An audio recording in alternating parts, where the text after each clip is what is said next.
Hello everyone, আমি তোমাদেরকে আজকে দেখাবো কিভাবে ঘরে থাকা ওয়ান টাইম যে কোনো বক্স দিয়ে আমরা টিস্যু বক্স তৈরি করতে পারি। আমি এখানে একটি বক্স নিয়ে নিয়েছি এবং বক্সের ঢাকনাটাকে এন্টি কাটার দ্বারা কেটে নেব, যাতে আমরা এখান থেকে টিস্যু পেপার বের করতে পারি। আমার বক্সের ঢাকনা খুব সুন্দরভাবে কাটা হয়ে গেল। এখন আমরা বক্সটি নিয়ে নেব এবং এখানে যে কোনো ধরনের সুতো আমরা ব্যবহার করতে পারি। আমরা এখানে একটি গ্লুগানের সাহায্যে সুতাটাকে সুন্দরভাবে ঘুরিয়ে বক্সটিতে লাগিয়ে নেব। তোমাদের কাছে থাকা যে কোনো ধরনের সুতা কিন্তু তোমরা এখানে ব্যবহার করতে পারো। তোমরা চাইলে এখানে লেজ, ফিতা, যে কোনো রিবনও ব্যবহার করতে পারো। গ্লুগান ব্যবহারে অবশ্যই সতর্কতা অবলম্বন করা উচিত এবং আমি ধীরে ধীরে বক্সটিকে সুন্দরভাবে সুতো দ্বারা পেঁচিয়ে নেব।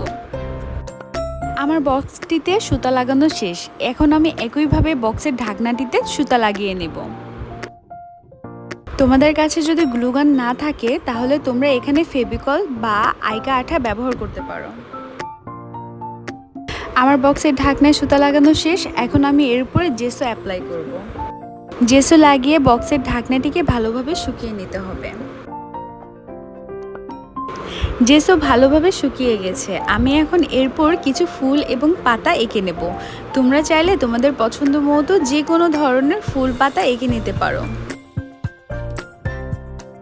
আমি ফুলে লাল রং ব্যবহার করব এবং পাতায় হালকা সবুজ রং ব্যবহার করব।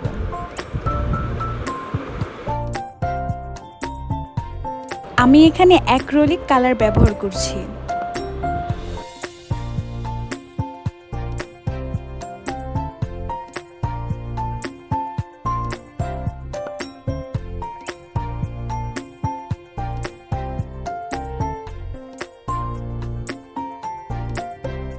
আমার ফুল এবং পাতা রং করা শেষ। আমি এখন এইটিকে আরও আকর্ষণীয় করতে এর চারিদিক থেকে কালো রঙের বর্ডার দিয়ে দিব।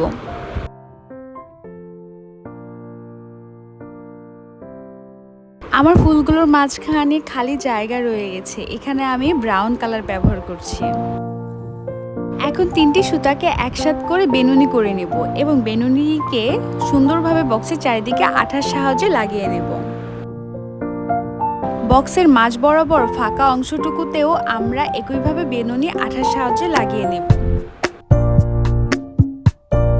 হয়ে গেল আমাদের টিস্যু বক্স। এখন আমরা কিছু টিস্যু পেপার ভাঁজ করে বক্সের ভিতরে রাখবো এবং এটিকে আমাদের ড্রয়িং রুমে, বেডরুমে যে কোনো জায়গায় ব্যবহার করতে পারবো।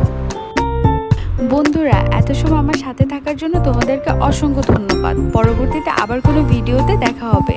তত সময়ের জন্য আল্লাহ হাফেজ।